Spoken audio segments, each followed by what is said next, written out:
Bienvenue dans le podcast Une vie powerful, là où les femmes peuvent s'élever en toute sécurité, là où ta voix va être entendue, là où ton cœur va pouvoir rayonner et ta joie, ton abondance va pouvoir s'expandre dans toutes les dimensions de ta vie. Je suis Annie Deschaines et je suis une passionnée du développement personnel, thérapeute depuis plusieurs années et dévouée à faire de cette humanité un monde où il fait bon vivre. Bonne écoute! Bienvenue dans l'épisode déjà numéro 16 de Une vie powerful. Cet épisode-là va être la partie 2 du précédent épisode Quand l'amour ne suffit plus.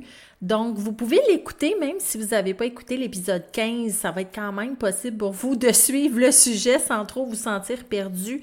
Mais je vous invite quand même à aller écouter le précédent épisode pour avoir une idée globale, complète du sujet duquel on va parler aujourd'hui, parce qu'on va parler de réparation, de refaire nos repères, de s'ancrer en soi pour réveiller son pouvoir créateur après une séparation. Donc, dans l'épisode numéro 15, je partage là, mon expérience personnelle dans ma séparation avec mon ex-conjoint. Ça fait un peu plus de 6 mois aujourd'hui que je suis séparée et c'est la première fois de ma vie que je vis ce genre de séparation-là dans la violence comme ça l'a été. Et en même temps, dans la résilience, dans la paix, dans la sérénité, comme je le vis actuellement. Donc, c'est un bel apprentissage pour moi de pouvoir intérieur, de repères que l'on recrée suite à une séparation. Donc, vous avez été plusieurs aussi à m'écrire après avoir écouté le dernier épisode pour me dire « Annie, ça fait du bien de t'entendre nous partager ton expérience personnelle. On n'en parle pas assez. » Du mal-être intérieur qui peut survenir quand on se sépare. C'est pas évident de se reconstruire, c'est pas évident comme deuil de repasser à travers des souvenirs, le manque, le vide affectif. Donc, on va parler de tout ça aujourd'hui ensemble. Parce que c'est ça qui arrive après une séparation, hein? On va être honnête, là, pour notre cerveau, pour notre cœur, pour notre énergie, il y a une espèce d'après-coup qui est à accueillir, hein? Que ce soit votre choix ou non, la séparation, que ce soit bien passé ou pas, il y a des étapes qui viennent du deuil suite à votre nouvelle vie, parce que c'est une nouvelle vie, une séparation. Donc, des fois, on peut se sentir sur le coup libéré, on est ancré, on est heureux, joyeux et libre de laisser derrière nous le chaos, la résistance, qu'est-ce qui faisait que ça n'allait plus bien, qu'on n'était plus aligné. Donc, temporairement, on peut ressentir une espèce d'effet de légèreté, même d'euphorie, même à la limite, tu sais. Mais à un moment donné, les deux partenaires vont finir par faire face au vide. Et c'est ça, moi, qui m'intéresse dans cet épisode-ci. Comment on se reconstruit après une séparation, étape par étape, à partir du moment où je ressens ce vide intérieur-là. Parce que ce qui va se passer, c'est que là, on est dans une perte de repères, hein? On perd notre maison, on doit recréer un nouvel environnement, un nouveau nid d'amour, un lieu de vie. On peut avoir peur aussi du nouveau départ que ça représente, tout dépendamment si on a des enfants, si on n'en a pas. Donc, il y a plusieurs enjeux là, à considérer lors de la création de notre nouvelle vie.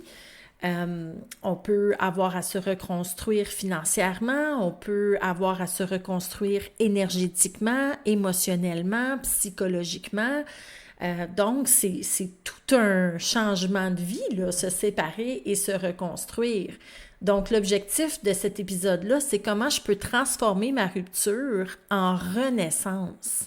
Parce que ce que je veux, c'est d'être forte, d'être solide dans ce changement-là, puis de ne pas me rouler en boule pendant des mois et des mois et des mois et de perdre ma qualité de vie. On ne veut pas entrer dans un état dépressif sur le long terme. Ce qu'on veut, c'est apprendre de cette séparation-là, comprendre pourquoi ça n'a pas fonctionné, Comprendre aussi pourquoi on a peut-être étiré l'élastique trop longtemps, ce qui était mon cas. Et ce qu'on veut, c'est renaître. Hein? Ce qu'on veut, c'est retrouver notre bonheur, notre équilibre, notre joie. Puis pour ça, ben, il faut comprendre aussi l'étape que j'appelle le chaos et la déprogrammation. Moi, ça, c'est l'étape qui a pris beaucoup de temps après ma séparation. Donc, j'ai déménagé, j'ai changé complètement de milieu de vie, je me suis rapprochée de ma famille, de mes amis. On avait de l'immobilier ensemble, donc on a dû séparer aussi nos actifs immobiliers. J'ai ouvert mon entreprise immobilière, j'ai racheté un de mes immeubles à travers mon entreprise. Donc, il y a eu dans mon cas personnel à moi beaucoup de choses à déconstruire puis à replacer au niveau légal, au niveau financier. Ça a été énormément de paperasse, beaucoup de notaires aussi. Et ça m'a amené à être obligée de m'affirmer dans mes limites, de protéger mon territoire, de respecter le territoire de mon ex-partenaire aussi. Et ça peut créer beaucoup de chaos. Hein? Quand on est dans une séparation, c'est parce qu'on n'est pas d'accord nécessairement sur certains points communs qui ont créé notre couple jadis. Donc, pour moi, la première étape importante, ça a été d'accepter le désordre, d'accepter que je perds ma place. Hein? Je ne suis plus la femme numéro 1 de sa vie. Je suis passée rapidement en numéro 2, puis ça, c'est OK. Il a fallu que je fasse le travail sur moi aussi, de m'observer, de regarder qu'est-ce que ça me fait de perdre ma place de femme numéro 1 dans la vie d'un autre être humain que j'ai aimé et que j'aime encore. Donc, d'accepter le désordre, le chaos, le vide, le manque de sens qui, en passant, sont temporaires, mais ce sont des émotions extrêmement puissantes. Puis il y a beaucoup de mes clients puis de mes clientes qui se sentent dans cette phase-là complètement perdus. Est-ce que j'ai fait le bon choix? Je suis plus sûre que j'ai pris la bonne décision. Je doute de ma décision. C'est trop gros pour moi. Donc, on se sent déboussolé, on se sent perdu. Parce que là, il y a les habitudes de vie qui ont changé, les réflexes qu'on avait construits à deux aussi, ensemble, dans nos habitudes quotidiennes, ben c'est en train de s'effacer, c'est disparu de notre vie, ça fait de l'espace dans notre vie, donc ça peut créer un vide qui est quand même assez dur à ressentir. Donc, à ceux et celles qui m'écoutent en ce moment et qui m'ont écrit en me disant « Annie, je trouve ça tellement difficile, la période de vide, là. On dirait que j'arrête pas de pleurer, je suis nostalgique, je pense aux bons moments qu'on a vécu ensemble, puis ça me fait mal, ça me fait souffrir, je me sens abandonnée, je me sens trahie, je trouve ça injuste de voir mon ex-partenaire avoir du plaisir, refaire sa vie, alors que pour moi, c'est tellement difficile. » Et ça fait partie de la première étape, le chaos et la déprogrammation. Il faut se laisser le temps à notre cœur, à notre tête, de déprogrammer notre vie d'avant. Puis ça, ce que ça veut dire, c'est qu'il va falloir se réhabituer à nos journées, à nos 24 heures, du matin au soir. Notre cerveau va se rappeler des souvenirs, va être nostalgique à certains moments, puis c'est normal. It's part of the process. Donc, on doit apprendre à laisser mourir à l'intérieur de nous ce qui ne nous correspondait plus. Parce que si on est séparés, c'est parce qu'il y a des choses qui ne nous correspondaient plus au niveau du respect de soi, au niveau de l'amour de soi, au niveau de notre vision de ce qu'on voulait créer pour notre avenir. Donc, on est en train de casser le schéma de codépendance, on est en train de casser les schémas de croyance, puis on est en train de casser la survie affective. Puis ça crée énormément de chaos et de mixed emotions à l'intérieur de nous. Puis c'est souvent là que mes clients ou mes clientes en thérapie vont reculer dans leurs décisions, dans leur processus. Ils vont relâcher leurs standards, puis ils vont revenir dans la relation où ils vont piler sur l'affirmation de leurs limites parce que c'est trop souffrant, ça fait trop mal intérieurement, toute la tristesse, la colère, l'injustice, le ressentiment. Puis je trouve ça important qu'on s'en parle parce que c'est une grosse vague. C'est comme un tsunami là, qui arrive dans notre vie physique, dans notre vie matérielle, pendant qu'on est en train de se relouer un appart, de s'acheter une maison, de peut-être changer de région, de refaire complètement notre vie au niveau matériel. Bien, au niveau affectif, c'est une grosse vague de souffrance, d'incertitude, d'émotions négatives, d'intensité là, qui est là, pris à l'intérieur de nous. Puis j'ai envie de vous dire que j'ai passé par là. Ça m'a pris un gros 2 mois à ressentir toutes ces émotions-là, le vide, le doute, le manque, la peur, l'amour, la détresse, la tristesse. Puis dans ce temps-là, ben ce que je recommande toujours, c'est entourez-vous des personnes. C'est là que c'est le temps d'aller voir vos amis, de vous faire réconforter, de vous faire consoler. C'est là que c'est le temps d'aller voir vos thérapeutes, d'évacuer toute cette charge émotionnelle qui est lourde à supporter sur vos épaules. Et ça vous prend des piliers autour de vous, des gens qui sont neutres, qui ne vont pas prendre ni pour vous ni pour votre ex-conjoint ou conjointe, mais qui vont vous connaître suffisamment pour vous dire, regarde, c'est vrai que tu as eu des beaux souvenirs, tu as eu des beaux moments, mais tu as aussi vécu telle chose qui était contre tes valeurs. Donc, ça vous prend des piliers autour de vous qui vont vous ramener à la lucidité puis à votre intégrité. Et ayez pas peur d'être gossant ou d'être fatigant là, à cette étape-là, tu sais, même si vous devez appeler vos piliers, vos personnes ressources 2, 3, 4 fois par semaine, ben faites-le. Ça, c'est l'étape de déprogrammation qui a besoin d'entourage, de réconfort. Donc, ne soyez pas coupable je cherche mes mots, de ne pas le vivre seul, de bien vous entourer. Parce qu'après ça, quand on passe ce vide intérieur-là, on commence à refaire nos repères. Puis ça, pour moi, c'est la deuxième étape. Donc, je commence tranquillement, pas vite, à vivre mes journées avec un petit peu plus de simplicité. Je retrouve mon sommeil, je recommence à manger de façon plus assidue. Je retrouve un certain rythme, une cadence dans mes journées. Donc, je commence à réorganiser mon espace physique aussi, hein, ma nouvelle maison, mon nouveau décor, ma chambre à coucher.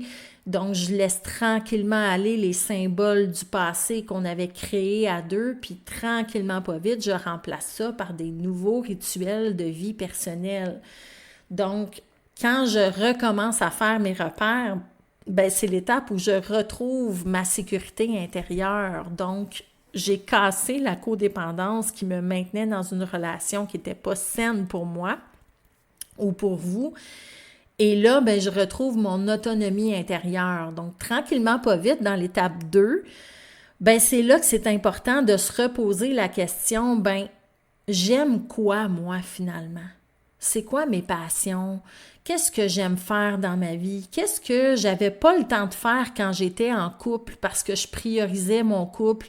Je faisais des activités à deux. Maintenant que j'ai de l'espace aujourd'hui pour créer ce que je veux, qu'est-ce que je veux créer? Donc, c'est là que c'est le temps d'arriver en mode création, comme si j'avais une baguette magique entre les mains, là, puis la vie d'Annie, je peux l'inventer, je peux la gérer exactement comme je le souhaite. Donc, est-ce que je peux me remettre à dessiner? Est-ce que je peux me remettre à peindre? Est-ce que je peux aller marcher en nature plus souvent? Peux-tu prendre des cours de danse? Est-ce que je peux m'inscrire à un nouveau gym? Refaire des activités que je voulais faire que je faisais pas? Écouter des épisodes de podcast? Donc, je vous invite vraiment à reconnecter avec l'amour de vous. Et ça fait tellement du bien parce que là, on vient de traverser un chaos, on vient de se réajuster. Notre cerveau humain n'aime pas le rejet, il n'aime pas le vide, il n'aime pas perdre des personnes, des environnements qu'on aime. Donc là, c'est l'étape où je vais remplacer le vide par quelque chose qui est sain pour moi. Dans mon cas personnel, j'ai recommencé à peindre. Ça faisait des années que je n'avais pas peint. J'ai recommencé à dessiner, je me consacre à l'écriture de mon 4e livre. J'ai mes 2 business que j'ai lancés aussi cette année. Donc, je me mets à fond dans mes projets qui me font sentir bien. Je m'entraîne au gym à tous les jours. Je remets mon alimentation saine de l'avant. Donc, je prends soin de moi. Je m'occupe de mon apparence physique. Donc, refaire ces repères, c'est tête, cœur, corps, âme. Comment je vais nourrir ce respect de moi, cet amour de moi à travers des actions qui seront pas parfaites, mais qui vont être inspirantes et qui vont me faire du bien au quotidien, qui fait que quand je me couche le soir, là, ben, je me sens remplie. C'est ça le bon mot, remplie. Et en ce moment, je vous dirais que j'arrive pas mal à l'étape 3 dans mon deuil, c'est-à-dire l'ancrage en soi. Parce que c'est comme ça qu'on évolue l'être humain, hein? Quand on est en couple, on s'ancre à 2, on a des projets à 2, on bâtit une vision à 2. Donc, une fois qu'on se ramasse seul, ben là, on traverse le chaos, on traverse le vide, on traverse les émotions négatives, on commence à refaire nos repères tranquillement une journée après l'autre. Il y a des journées qui sont plus solides, il y a des journées qui sont plus fragiles, puis c'est OK. C'est pas linéaire, un deuil, une séparation. C'est cyclique. Donc, il y a des journées où vous allez vous sentir la superwoman capable de soulever la terre entière à bout de bras, puis il y a des journées où vous allez vous rouler en boule en train de pleurer votre vie dans le coin, puis c'est correct. Ça fait partie du processus de transcendance. Et quand on accepte le rythme, quand on accepte ce cycle-là et on ne se juge pas là-dedans, ben on peut arriver à l'étape 3 doucement, tranquillement, c'est-à-dire s'ancrer. Est-ce que je peux, et ça, là, c'est l'étape que je vois souvent la plus bâclée en thérapie, c'est l'étape sur laquelle je mets le plus d'emphase en ce moment parce que je me suis rendu compte que c'est quelque chose que j'avais tendance à bâcler moi aussi. Et l'ancrage en soi, pour moi, c'est revenir à mon corps physique. Vraiment, là, prendre le temps d'habiter mon corps physique et mon monde physique qui m'entoure. Donc, regarder les couleurs d'automne à l'extérieur, ressentir l'odeur de la pluie au moment où on se parle, aller marcher sous la pluie aussi, puis de juste ressentir l'humidité dans l'air, respirer, donc prendre du temps matin et soir pour me reconnecter aux sensations de mon corps, me reconnecter à mon intuition, être présente à moi. Parce que vous savez, qu'est-ce qui arrive quand on vit des relations difficiles ou qu'il y a beaucoup de comportements dysfonctionnels, c'est qu'à un moment donné, on ne se fait plus confiance dans notre intuition. Et l'ancrage en soi, quand on rebâtit notre vie de notre côté, en relation avec nous, ben c'est une des étapes cruciales à la solidité intérieure. Parce que cet épisode-là, c'est pas juste de se séparer et d'être heureux ou heureuse seule avec soi après la séparation. C'est beaucoup plus loin que ça. Dans ma vision de la chose, en tout cas, ce que je veux pour moi, c'est d'être solide intérieurement pour le reste de mes jours. Donc, d'être inébranlable comme femme, de trouver la paix, la sérénité intérieure, que peu importe ce qui va m'arriver dans les prochains mois, les prochaines années, il n'y a plus rien ni personne qui pourra ébranler ce que j'ai acquis. Donc, il y a une acquisition de sérénité, de solidité intérieure que je suis en train de bâtir. Donc, je me sers de ma séparation pour comprendre pourquoi je me suis rendue là, pourquoi ça n'a pas fonctionné, qu'est-ce qui part de moi, qu'est-ce qui part de l'autre, et comment je peux me solidifier dans mes nouveaux standards de vie. C'est quoi mes nouvelles limites, le nouveau respect de moi que je vais tracer la ligne et je n'irai plus jamais en dessous de cette ligne-là. Reconnaître aussi c'est quoi mes besoins maintenant affectifs en termes d'affectivité, d'émotion aussi, de spiritualité, et de ne plus jamais aller en dessous de cette barre-là. Et pour intégrer tout ça, le meilleur moyen pour moi d'y arriver, c'est de vraiment m'ancrer dans mon corps. de respirer, de contempler, d'avoir de la gratitude, de remercier pour ce que j'ai, pour ce que je suis, parce qu'au final, je respire, je vois, j'entends, je goûte, mes 5 sens sont bien activés, j'ai tous mes membres, je suis en pleine forme, je suis une femme extraordinaire, donc de me rappeler ma connexion à la gratitude, d'être en vie, ça, c'est très puissant pour moi parce que ça m'amène à retrouver mon pouvoir créateur. Et ça, c'est la 4e et dernière étape pour moi. Parce que la séparation, c'est comme un point zéro. C'est un espace de création. On met fin à quelque chose pour entrer dans le début d'une nouvelle ère. Donc, je veux pas juste refaire ma vie pour refaire ma vie. Je veux apprendre de mes erreurs. Je veux incarner la nouvelle moi. Je veux créer un espace de création qui va être durable dans le temps, qui va me permettre de reprendre la responsabilité de ma vie, de mes choix, de mon énergie, parce que je suis responsable de ma joie, de mon bonheur, mais aussi du respect de moi puis de l'amour de moi. Hein? Dans le dernier épisode, on disait que l'amour ne suffit pas à sauver un couple. Le respect, l'ouverture, la responsabilité, ce sont des piliers ultra importants à deux, mais ce sont des piliers ultra importants soi avec soi. Moi, je ne me considère pas seule. Je me considère en relation avec moi. Et ça, c'est très différent. Donc, est-ce que je me respecte à la hauteur de ce que je souhaite? Est-ce que je m'aime à la hauteur de ce que je souhaite? Est-ce que mes actions quotidiennes, mes habitudes quotidiennes reflètent cet amour et ce respect-là que j'ai envie de créer dans ma vie? Donc, la dernière étape pour moi, c'est ça. C'est je vais commencer à semer. Semer consciemment mes nouvelles intentions pour mon futur. C'est quoi ma vision de mon futur? Comment je redécouvre la joie de créer à partir de moi, de ce que je suis, et non pour combler un vide. C'est là la différence. C'est que je n'ai pas besoin d'aller sur les applications de rencontres, ce qui ne m'arrivera jamais, by the way, parce que moi, personnellement, je ne crois pas à ça. Je suis un peu vieux jeu là-dessus. Je sais que je vais l'attirer dans l'univers quand je vais être prête à le recevoir parce que mes standards amoureux ont aussi changé de place, sont beaucoup plus élevés maintenant qu'ils étaient avant. Donc, le but de retrouver son pouvoir créateur, c'est je veux avoir du fun avec Annie, là. Je veux que ma relation avec Annie soit encore plus belle, lumineuse, rayonnante qu'avant. Elle l'était déjà, mais je veux qu'elle le soit encore plus. Donc, la vision que j'ai pour moi, est-ce que c'est clair? Donc, vous avez été plusieurs à me poser la question, mais par où on commence pour refaire nos repères? Bien, commencez par là, par découvrir clairement qu'est-ce que vous aimez, qu'est-ce que vous aimez pas, qu'est-ce que vous voulez pour vous, qu'est-ce que vous voulez pas. Sortez-vous au cinéma toute seule, allez voir un film qui vous passionne. Sortez-vous au restaurant toute seule, allez manger un bon repas. Aller prendre des marches. Donc, moi, là, un de mes plus grands plaisirs, c'est ça, c'est de me faire sortir avec moi-même. Je m'offre des dates avec moi-même, pas de cellulaire.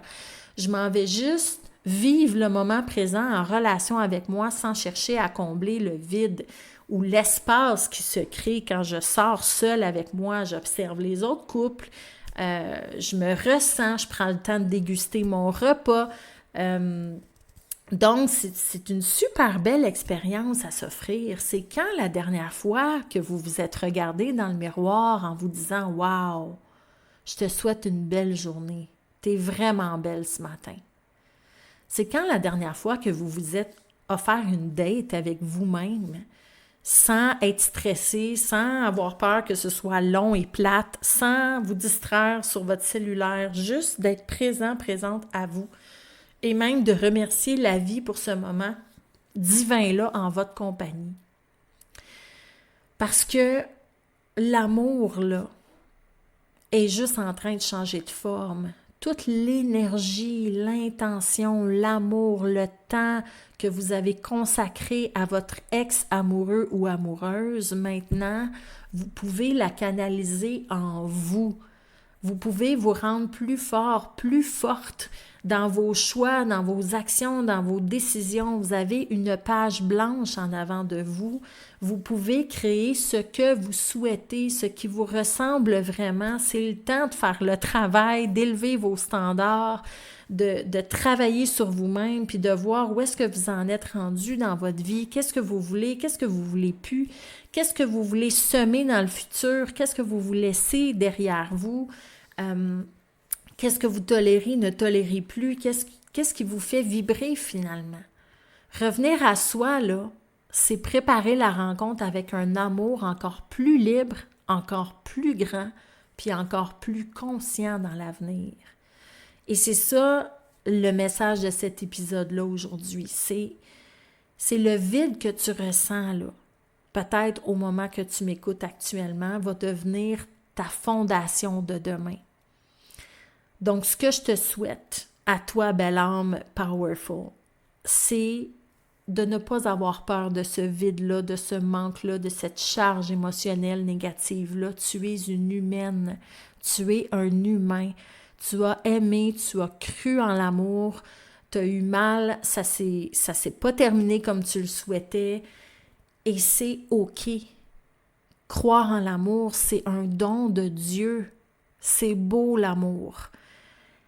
Et malheureusement, oui, tu as souffert, mais ça ne veut pas dire que tu dois refermer ton cœur à double tour. Ça veut juste dire que tu dois apprendre à t'aimer mieux, en retrouvant tes repères, en déprogrammant le chaos, en t'ancrant en toi, en retrouvant ton pouvoir créateur de faire des choses qui sont belles, qui sont bonnes pour toi. Et tu vas l'attirer. Ce nouveau partenaire, cette nouvelle partenaire, tu vas l'attirer dans l'énergie parce que toi, tu vas avoir travaillé sur ta qualité de vie d'abord. Parce que toi, tu vas avoir travaillé sur ce qui est important pour toi.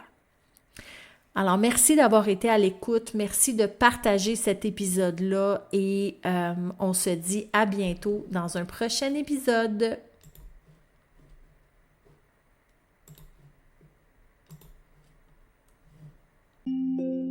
Pour ne rien manquer des prochaines discussions, abonne-toi au podcast.